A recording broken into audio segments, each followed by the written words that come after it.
The Wall Street has continued to party at life highs and the Nifty has crossed 22,600 today. We've closed above that mark eventually.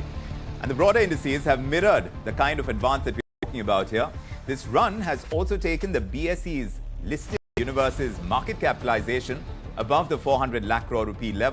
This has happened for the first time.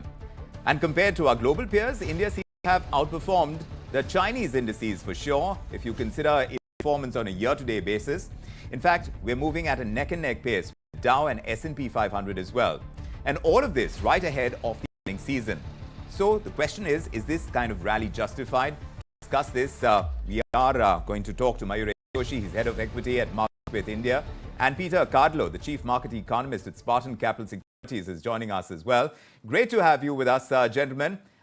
First to you, Mayuresh, what factors do you think we owe this rise in market capitalization to, and is this sustainable? Evening, Vikram. Thank you so much for inviting me onto your show in the first place. So I think two things. One, macros, and two, micros are all shaping up for India in real earnest. As far as the macros are concerned, if you probably look as a trend in terms of India's contribution to global GDP, we're around 5.3, 5.4 odd percent. And the expectation largely is over the next 5 to 6 years, or even if we spread it over the next 6 to 7 years, we should reach around 7 to 7.5%. At the same time, you probably got your fiscal and current account deficits under control. GST collections remain extremely strong. So I think the macros remain on an extremely strong footing. I think the outside risks for macros are obviously spiraling crude. But again, I think the optionalities that are available to India at this point of time with cheaper Russian crude still there on the table, which probably ensures that to a certain extent that risk element also is probably weaned off. And rate cuts at some point happening at the second half of the calendar year will mean that the growth factors that one looks at from a global economic perspective would continue aiding India's growth as far as the export services and goods sector is concerned. From a micro perspective, Vikram, if you probably look at corporate profitability, that has been growing at the fastest in the last 2 years. And the expectation is that that profitability trend can very well continue over the next few years. I think what might aid that is corporate debt levels or leverage levels are at an all-time low level as we speak at this juncture, around 0.5, 0.6 odd times. If you're probably looking at consumer gearing as well, that is at an all-time low level as well. So to a certain extent, the leverage component within the system is at very, very manageable levels. And with expectations in terms of solid investments that are probably on the capex front, with the government capex getting aptly supported by private capex, a huge leg up in terms of manufacturing and corporate earnings growth can very well continue. So I think to a large extent, both macros and micros are supporting India's growth to a large extent. And I think these growth engines will keep on continuing over the next few years. And therefore, the kind of premium valuation that India is probably demanding over its global peers. We have been talking about the kind of valuation. Some have indicated froth in the Indian markets as well, especially when you talk about the markets. But from where you are looking at the Indian markets, Peter, and you do the comparison with what the Chinese equities are doing for investors, compare it to the American equities and their kind of trajectory of growth, how do you see the Indian markets poised, even as we cross this 400 lakh crore rupee mark? This has happened for the first time. Yeah, I think the Indian markets, are going to continue to rally. Obviously, at one point, there will be some sort of a pullback. But I think the fundamentals for India are pretty good. I mean, if you look at GDP and the prospects over the next year and a half or two, and if you look, of course, over the, let's say, tug of war between Hong Kong and India, who's going to beat, I would kind of put my money on India. And that's based because of several factors. An economy that is looking good and will relate to earnings growth. In fact, there are estimates out there that earnings are probably going to top north of 17%. So that's a good fundamental perspective. And then, of course, you have the upcoming elections, and you have the fact that from a technology viewpoint, it looks like India is beating China. So it all points to a positive reaction in the market. But again, you can't keep going up without having some sort of a pullback, which eventually will happen. A pullback could happen. I'm wondering, Mayuresh, you talk about interest rate cuts. As and when they happen, how is that going to affect the market cap? Whether you look at the Indian markets, we're looking at the US and constantly tracking how the Fed is going to move. We are expecting 3 rate cuts this year itself. How is that going to change the trajectory of the Indian markets as we see it now? So there are two perspectives here. One, obviously, with the rate cycle is expected to take place in the second half of this calendar year, one can obviously argue the number of rate cuts, but some rate cuts are definitely going to happen globally and domestically as well.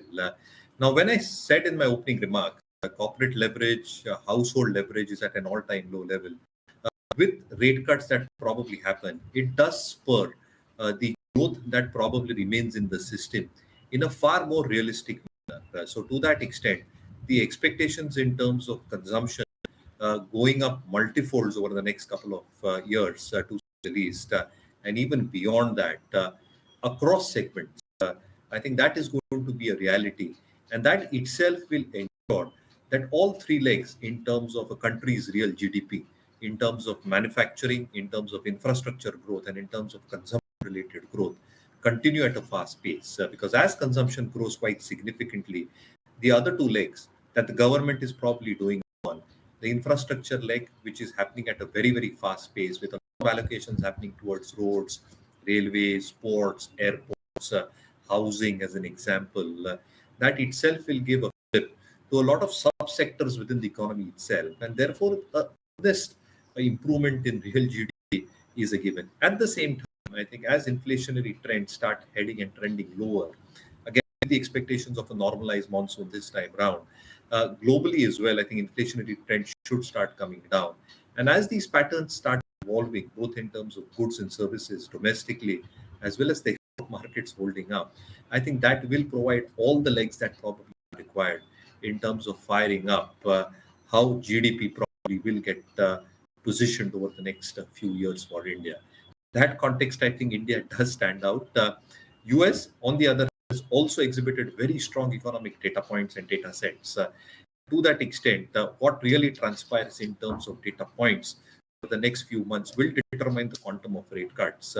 European economy is showing signs of resilience again, and therefore global economy is also coming back. So I think there are a lot of pointers Exactly. which point that the economy is holding up. So to be able to attract foreign investments at this point in time, looking at the strength in the US economy, while you pointed out, Peter, how the Indian economy is looking strong, it's looking resilient, it's been a beacon for several investors around the world. When you look at Europe coming back or the strength in the US economy, I've spoken to you so many times about how the economy, the kind of parameters that we look at, whether it's about the jobs creation in the US, certain sticky issues when it comes to inflation. There are lots of parallels to draw between what's happening in the US and what's happening in India. When you talk about strong economies and the ability to draw in foreign investment, how does India stand? I think India looks, pretty good at this point. And, in terms of the political situation between the United States and India, it seems that it's improved and it's continuing to improve. So from that perspective, that's good news. Now, I do want to make one comparison here. Most likely, interest rates in India are probably going to fall steeper and faster than they are here in the States. The market up until recently, referring to the U.S. markets, were discounting 3 rate cuts. Now that is changing.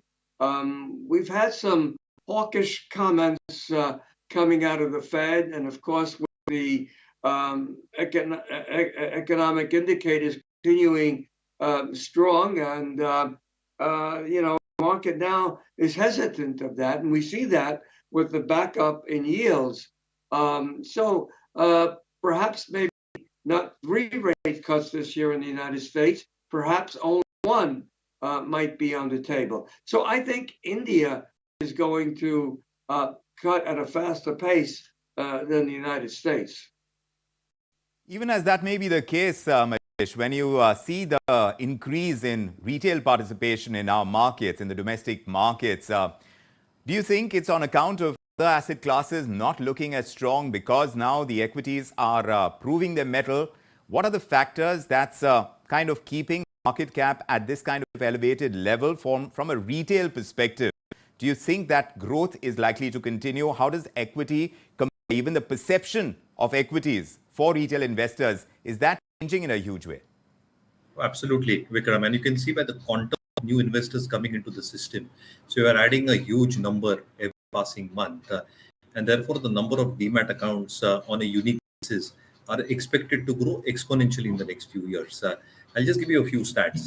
The Indian ownership of equities is around 4%, which is the lowest in the world at this juncture. If you probably have a pickup in terms of the overall asset pool that India probably owns at this juncture, a vast majority of the total assets, 50% are block real estate, around 14-15% are in gold and fixed deposits respectively, the rest in insurance and pension funds, and 4% in equities. But as that entire culture is now moving towards equities as a compounding machine over a longer period of time, the sales are a testimony to this fact. And therefore, as retail investors burgeon even further over the next few quarters and years, my belief is that domestic investors are probably going to hold the sway.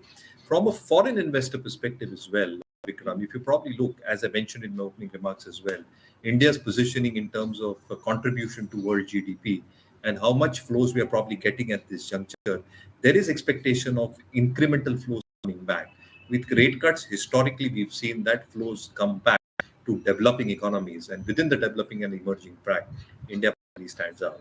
So I think once the elections are over, India firing on all cylinders, including political stability that probably exists, which is probably amiss in most regions across the globe.